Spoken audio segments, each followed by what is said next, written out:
Hey everyone, so I want to share with you today how to make the perfect Shakeology shake.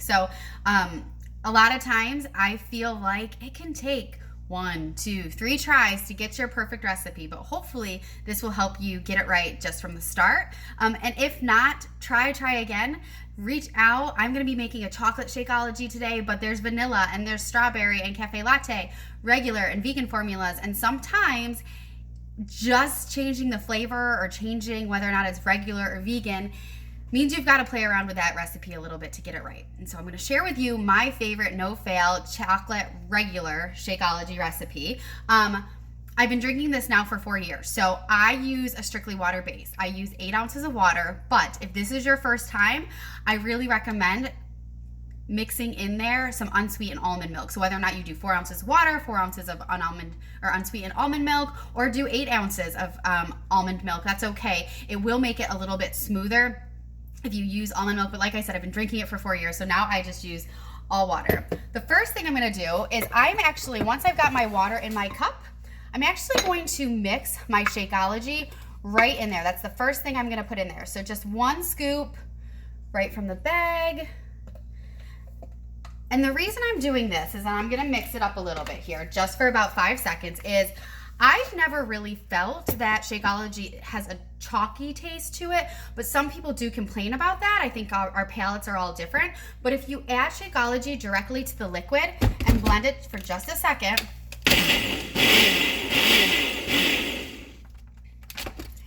it's gonna help you with that chalky flavor. The Shakeology is more absolved into the liquid. So go ahead and try that first. All right, so now I've got my water or your almond milk. I've got 1 scoop of Shakeology. Now I use a lot of ice. I use about 1 cup of ice. So depending on the size of your shaker cup or your blending cup, this is one of those individual ones. When I have my full-on Ninja, I can use even more. I like it pretty thick. This is gonna be something that you're gonna have to play around with too, depending on how you like it. The more thick you like it, the more ice you're gonna use. But if you don't like it that thick, you're gonna use less ice. So I've got a lot of ice in there, probably about a cup. And then I always do this. This is a half a banana. Why a half a banana? Because it makes it so much more smooth. So I never make a shake without my half a banana. Not a whole banana, because half a banana is actually 1 serving of fruit. A whole banana just has too much sugar in it. So that is considered 2 servings of fruit for your day if you do a whole banana. But I do a half banana, and then I do 1 green or 1 handful of spinach. You guys, if you're a 5-year-old like me and hate your vegetables, truth, this is such an easy way to sneak in veggies so that you know that you're getting the right amount of servings of vegetables throughout the day. So I use 1 cup of those.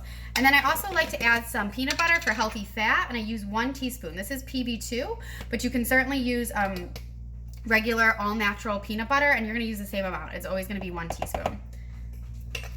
All right, so then I put the lid on and I blend. My blender is going to blend for about 60 seconds. Now this is a newer blender. If I was using my old Ninja that I've had since we got married like 6 years ago, I would probably blend it for almost 2 minutes. You're gonna see that this dark brown, if you're doing chocolate or cafe latte, when it's ready, it's gonna be a lighter brown. So my biggest tip is blend it until you get it right. If you take it off the blender and it still seems a little chunky, or you can taste the spinach, put it back on for even longer, because that's probably gonna be your main issue. So I'm gonna hit blend, and then I'm gonna walk away so that you don't hear all of this. So let's go over there. But it is gonna blend for about 60 seconds, like I said. If you are new to Shakeology, I'm actually gonna step outside, which it's super hot out. If you're new to Shakeology, again, just take some time to get your recipe right. If you go to the Files tab in this group, it's either going to be, if you're on your computer, it's going to be on the left-hand side of the group. If you're on your phone, it's going to be at the very top of the feed. Look for Files. If you click on that, you're going to see recipes for Shakeology, vanilla Shakeology, chocolate Shakeology, cafe latte, and strawberry. If for whatever reason you don't feel like the Shakeology you have is a good flavor for you, or you want to switch it up for next month, I have plenty of samples that I'm happy to send your way. So let's walk back in and see how that's going. 7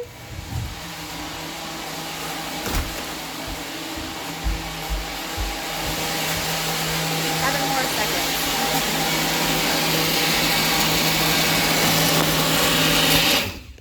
All right, so I'm gonna take it off so that you can see how it just changed in color, right? It's more of a light brown like this. You guys, this is the healthiest meal that I have all day long. It's equivalent to 5 salads, not to mention the vegetables that I already hid in here for my 5-year-old self. It is the easiest thing for me to grab in the morning when the kids are crazy and life is chaotic. It replaced that cereal bar that I had in the morning that I'd be hungry by 9 a.m. after I ate it anyway. So super dense nutrition, and it just fills all those nutritional gaps from foods that you're getting because our soil just isn't what it used to be. And so you're missing out on so much. I always have one of these a day. And if you aren't finding your perfect recipe, please reach out so that I can help you find what works best for you. Enjoy.